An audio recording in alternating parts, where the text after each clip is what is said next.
আসসালামু আলাইকুম। সবাই কেমন আছেন? আলহামদুলিল্লাহ আমরা ভালো আছি। অনেক দিন পরে আব্দুল্লাহকে নিয়ে ভিডিও করতেছি। কাজ কাম নিয়ে ব্যস্ত ছিলাম, ঢাকায় ছিলাম, জন্য ভিডিও করা হয় না মূলত।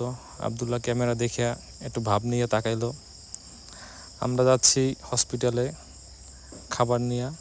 আমার একটা ভাগ্না অসুস্থ, ওর টাইফয়েড জ্বর হয়েছে, অনেক দিন থেকে অসুস্থ। আজকে সকালবেলা ওকে হসপিটালে ভর্তি করানো হয়েছে। আমরা রিক্সার জন্য দাঁড়ায় রয়েছি, আব্দুল্লাহ দুষ্টুমি করতেছে।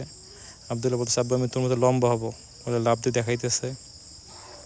আলবি দাঁড়াই রয়েছে। অবশেষে রিক্সা পাইছি, আমরা যাচ্ছি আমরা বাজারের দিকে। বাজার থেকে তারপর হসপিটালে যাব। রিক্সায় বসে আব্দুল্লাহ আলবি কী দুষ্টুমি করতেছে, অনেক প্রশ্ন করতেছে, এইটা সেইটা। ওদের প্রশ্নের কোনো শেষ নাই ভাই, ওদের সাথে থাকলে মাথা খারাপ হয়ে যায়, এত প্রশ্ন করে। তারপর অনেক দিন পরে সার্কিট হাউস দেখলাম।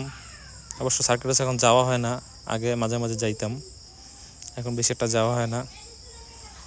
বগুড়ার ভিতরে ঐতিহ্যবাহী সার্কিট হাউস, এখানে অনেক মানুষ আসে, ভালোই লাগে এখানে সময় কাটাইতে সবাই। একদম নিরিবিলি ঠান্ডা জায়গা।